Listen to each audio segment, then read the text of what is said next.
मैं धनंजय जी एक चीज आपसे इसलिए पूछ रहा हूं क्योंकि ये चीजें रिलेटिव हैं, इसका कोई हाँ या ना में आंसर नहीं है, ग्रे एरिया है कि नहीं है। मैं इसलिए ये पूछ रहा हूं कि आप बिहार में लालू यादव के 0 एमपी हैं, एक भी एमपी नहीं है, लेकिन लालू यादव आज जो भी विपक्ष का ताना बाना बन रहा है उसके एक इंपॉर्टेंट वो हैं, मतलब आरजेडी लालू यादव। और जब लालू रहते हैं तो मैं देखता हूं कि तेजस्वी बहुत बोलते नहीं है, वो उतना स्पेस लालू जी को यार इज्जत कह लीजिए या जो भी कह लीजिए, वो उनको वो स्थान मिल रहा है। एक तरफ हमारे अखिलेश यादव जी हैं जो इतनी बड़ी स्टेट से आते हैं, अभी भी उनके पिछले चुनाव में भाई 5 एमपी थे, इस बार बढ़िया इलेक्शन जीत के आए, मतलब इलेक्शन लड़के आए, उनको वो स्थान नहीं मिल रहा है। तो क्या इसका एक बड़ा कारण यह है कि जो अभी राजेश भाई साहब कह रहे थे कि जैसे शरद जी के बारे में किया है कि वो ढुलमुल हैं, प्राइम मिनिस्टर को अपने जन्मदिन के उसमें बुला लेंगे। अरे भाई, अगर प्राइम मिनिस्टर को आप अपने जन्मदिन के प्रोग्राम में बुला रहे हैं तो लोगों की उंगली उठेगी।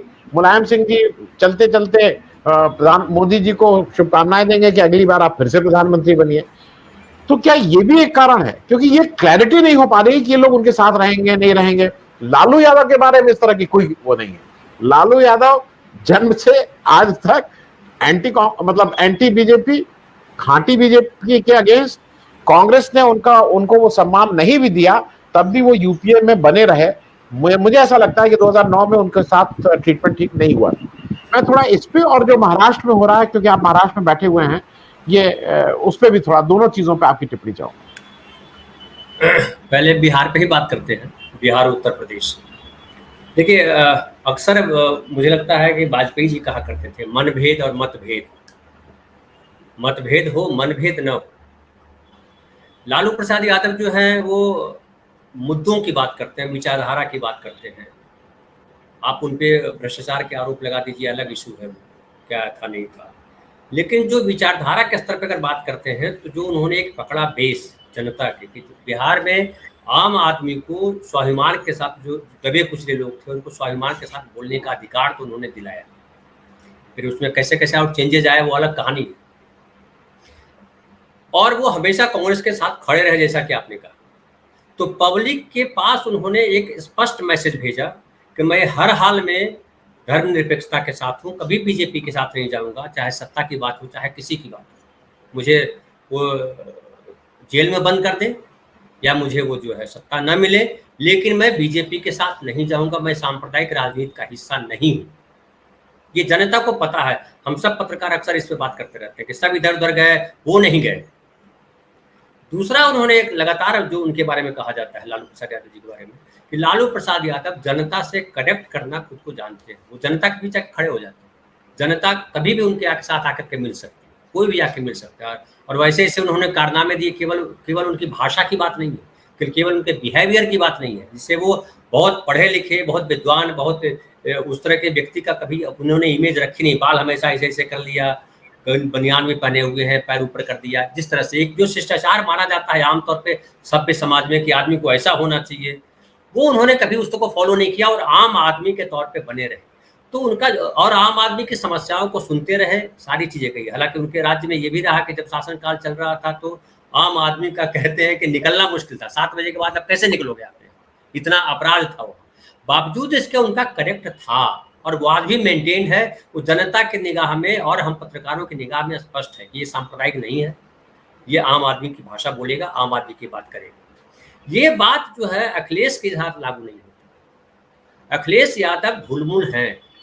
ढुलमुल इस तरह से, एक तो वो आम आदमी के साथ कनेक्ट नहीं। आप वहाँ के हैं तो ज़्यादा बेहतर बता सके, हमें भी खबर मिलती रहती है कि वो आम आदमी से कनेक्ट नहीं होते। जिस तरह से राहुल गांधी या प्रियंका उत्तर प्रदेश में जिस तरह से कनेक्ट हुए दोनों भाई बहन, और जिस तरह से चीज़ें की, बहुत मौका था उनके लिए। एक छत्र राज्य जिसको कहिए कि एक ही पूरा का पूरा कांग्रेस वहाँ नहीं है, पूरा खुला हुआ एरिया है। वहाँ को नीतीश कुमार भी उनके सामने नहीं है, जिससे तेजस्वी के सामने बड़ा एक चेहरा नीतीश कुमार है।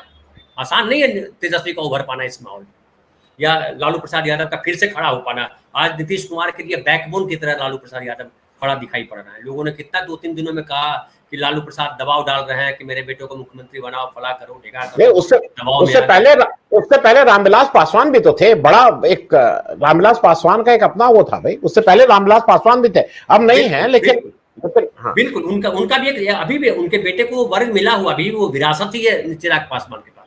चिराग पासवान के पास अपना अब तक कुछ नहीं किया, पिता की विरासत ही है जो उनके साथ इंटैक्ट है वोट। तो लेकिन जो यहाँ पे जो बात आती है कि अखिलेश यादव के साथ खुला मैदान था बीजेपी के खिलाफ खड़ा होने के लिए, वो नहीं कर पाए। उनकी दो वजह मैं महत्वपूर्ण मानता हूँ। एक तो अखिलेश यादव संघर्ष से निकल के आए हुए नेता नहीं, वो पिता ने उसको पकड़ा दिया मुकुट, और मुकुट पर पान करके मुख्यमंत्री सीधा बन गए, और उसके बाद वो अपने आप को मुख्यमंत्री ही समझ रहे हैं। तो जो कंफर्ट जोन में डेवलप होता है वो हमेशा कमजोर नेता होता है।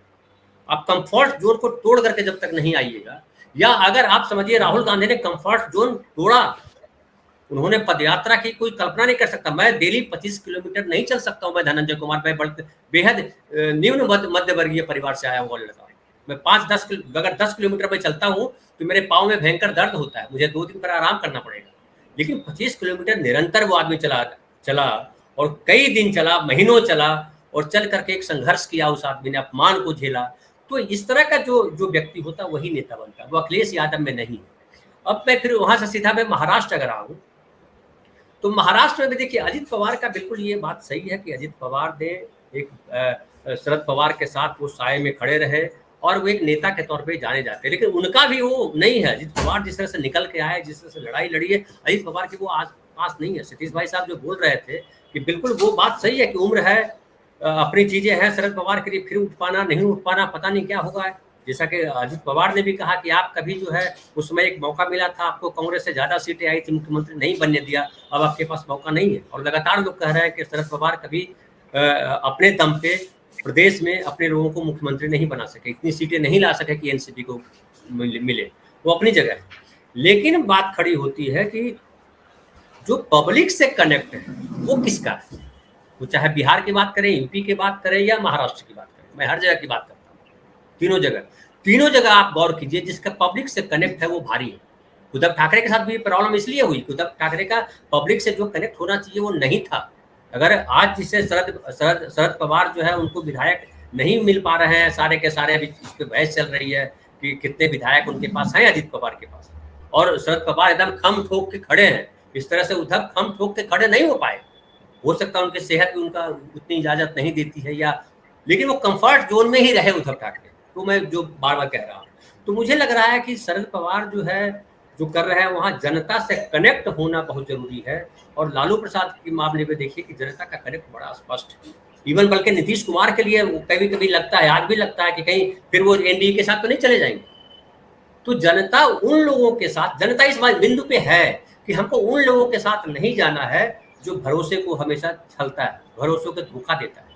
मोदी जी ने जो किया है वो ठीक है, यही हिंदू वाला तंत्र है वो, लेकिन आप देखिए लगातार समाज में उतरिए तो लोग जो है निराश हो रहे हैं, और महंगाई को लेकर के, बेरोजगारी को लेकर के जो सवाल है वो सारे मोदी जी के ऊपर चढ़ते जा रहे हैं वो सवाल, और मोदी जी से बड़े नहीं है।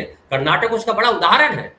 और अब जो वो खेल खेल रहे हैं, विपक्षी एकता को तोड़ने का जो खेल खेल रहे हैं, मैं कह रहा हूं कि इससे भी उनको ही डैमेज होना है। जनता सारे खेल देख रही है, और इसीलिए शरद पवार कमजोर नहीं पड़ते हैं। इसीलिए शिंदे बीजेपी और तमाम गुटों में जो झगड़ा यहाँ शुरू हो गया है वो क्यों हो गया है? क्योंकि उनको भी जनता से फीडबैक मिल रहा है कि आप कहाँ जा रहे थे, क्या किए। और मैं एक और बात कहूँ कि जो यहाँ हुआ महाराष्ट्र में शिंदे और अजित पवार वाला जो पूरा समीकरण, मुझे लग रहा है नरेंद्र मोदी का एजेंडा बड़ा क्लियर है कि विपक्ष के जितने नेता हैं, गैर बीजेपी जो लोग हैं, उनकी पार्टियां हैं, उनको कैसे तोड़ के कमजोर किया जाए। क्योंकि जनता में उस तरह से कमजोर नहीं कर सकते, नेताओं के मुकाबले हम उस तरह से नहीं रह सकते, तो हम जनता को कैसे, पार्टियों को तोड़े। बिहार में भी यही किया है कि समझिए कि वो आरसीपी सिंह, वो चिराग पासवान, वो मांझी, वो सहनी, ये सबको लटकाए हुए। तो वो करते हैं, लेकिन मुझे लगता है जनता फाइनली जो है धनंजय जी, धनंजय जी, एक हमारी बहुत जागरूक वो श्रोता है, रोज आते हैं, एक महिला है, वो आपसे प्रश्न वो कह रहे हैं कि मैं आपसे इस पे अग्री नहीं करती हूँ कि बड़े घर का आदमी आता है तो वो कंफर्ट जोन, कह रहे राहुल गांधी इनसे ज्यादा बड़े घर से थे, इनसे ज्यादा उसमें थे, लेकिन वो अपने कंफर्ट जोन से निकले जब जरूरत पड़ी। वो आपने शायद वो बात कही थी, लेकिन वो इसमें एक आपसे ये कहा कि वो जब कंफर्ट जोन से निकले तो उनको नेता माना लोगों ने, पार्टी के नेताओं ने भी नेता माना और जनता ने भी नेता माना, और मीडिया ने भी कहा कि अब जो राहुल गांधी के बारे में पहले जो चर्चाएं होती थी वो नहीं होती है यार, और राहुल गांधी एक उम्मीद की तरह है। राहुल गांधी जिससे अभी तेलंगाना में जो रैली हुई, बहुत भारी, बहुत विशाल रैली, वो पब्लिक भाड़े पे बुलाई हुई नहीं है। दूसरी तरफ आप देखिए कि लखीसराय में एक रैली करते हैं आपके गृह मंत्री जाकर के, वहां कुर्सियों भर भी लोग नहीं बुला पाते हैं, वो कुर्सी भी नहीं भरती है। आप कितनी कुर्सियों का इंतजाम करेंगे कहीं? तो जब कुर्सी भी ना भरे, एक इतने साल से नेता है, सत्ता में बैठा हुआ है, ईडी सीबीआई सब बगल में लेके चलता है, पूरा तंत्र लेके चलता है, पूरा पैसा लेके चलता है, उद्योगपति लेके चलता है, उसकी कुर्सियां नहीं भरती है। और एक आदमी बिना किसी के चल रहा है, खुद अकेला चल रहा है, और वो एकदम आंधी की तरह ला देता है। तो वो कंफर्ट जोन से निकले, तो पहले तो ऐसा नहीं था।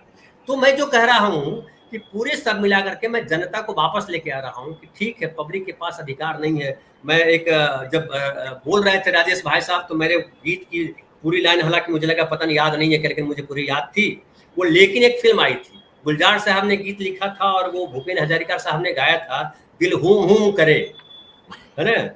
और उन्होंने कहा था, तेरी ऊंची अटारी मैंने पंख लियो रे कटवाए। तो जनता की स्थिति तो यही है कि जनता उनको वोट देती है, लेकिन इतनी ऊंचाई पे जनता उनको पहुंचा देती है, इतनी ऊंची अटारी पे पहुंच जाते हैं कि उनका पंख नहीं, अब पब्लिक का पंख कट जाता। पब्लिक क्या करे, 5 साल तक वेट करे। तो मोदी जी जिस तरह से चीजें कर रहे हैं, या जिस तरह से पूरे देश में राजनीति हो रही है, मैं खाली मोदी जी को ब्लेम नहीं करूंगा, शरद पवार ने भी बिल्कुल, क्यों आपने अडानी जी के साथ या किसी के साथ मीटिंग की, फिर आपने ये मोदी जी के खिलाफ साथ में आप ये आ गए कि इसकी जरूरत नहीं है, उसकी जरूरत नहीं है। पवार साहब भी ये तो नहीं है, अगर उन्होंने कहा है, अजित पवार ने किया, बुरे हो गए घर बैठिए, तो भाई वो तो आपने भी किया। लेकिन पारिवारिक स्तर पे मैं गलत मानता हूँ कि इस तरह से भाषा, परिवार के स्तर पे कम से कम मतभेद हो, मनभेद न हो। तो ये जो स्थिति अभी आ गई है राजनीति में सत्ता के लिए, जिसके लिए, वो बुरा है, और मुझे लगता है जनता इसका निराकरण ढूंढेगी। एक सभी से एक प्रश्न है एक लाइन का, ये एंटी डिफेक्शन लॉ अब क्या बेमानी हो गया है? Is it has no relevance? क्योंकि उसको तो जो नेता है जो है अपने हिसाब से तोड़ मरोड़ के उसको मतलब जैसे चाहे वैसे यूज कर रहा है। धनंजय जी, आपसे ये हम लोग बात कर चुके थे, एंटी डिफेक्शन लॉ इज बेमानी। देखिए, बेमानी तो कुछ होता नहीं है, लेकिन क्या होता है कि एक आप रोक लगाते हैं, दूसरा रास्ता निकाल लेते हैं। तो अब अगला रास्ता क्या हो, चूंकि ये जितनी भी सारी चीजें हैं, जो नियम बनाते हैं, नियम को तोड़ने वाले लोग बैठे रहते हैं, अपने अलग बुद्धि लगा रहे हैं। अब इसको कैसे रोका जाए, ये समझने वाली बात है। लेकिन मैं कहूं कि जनता को कैसे और रिच किया जाए, कैसे अवेयर किया जाए, कैसे उनको समझाया जाए, ये ज्यादा महत्वपूर्ण है। मतलब चूंकि कानून तो टूटते रहेंगे जब तक आप में सिविल सेंस नहीं है। आप देखिए ना, आप सारे नियम बने हुए हैं, सिग्नल पे कैसे चलिए, लेकिन कोई भी सिग्नल को नहीं मान रहा है। मुंबई में नहीं मान रहा है सिग्नल को, तो ऐसे हालात में क्या करेंगे? तो कोई भी कानून तब सही है जब आप सभ्य नागरिक हो। तो जरूरी है कि हम नागरिक सभ्य